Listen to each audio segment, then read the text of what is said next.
Sir ପ୍ରକୃତରେ ମମତାଙ୍କୁ କୁଣ୍ଡଳୀକରଣ କହୁଛି ଆଉ ବିଜେପି ସେଠି କିମିଆ କରିବ ନା ମମତା ବାଜିମାତ କରିବେ?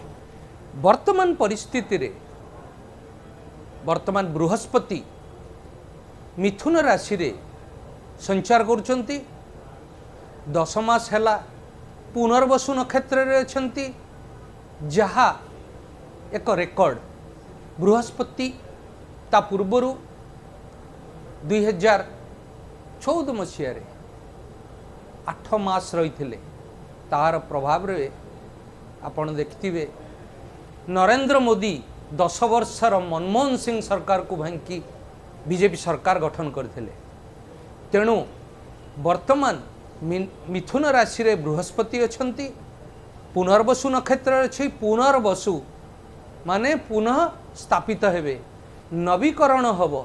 तेणु यही पुनर्वसु नक्षत्र डिसाइड करिवो बा भाग्य निर्धारण करिवो पश्चिम बंगाल ममता दीदी क्षमता को जदि फेरती तांकर नवीकरण हेबो एवं बीजेपी जदि आसे ता क्षमतार नवीकरण हेबो।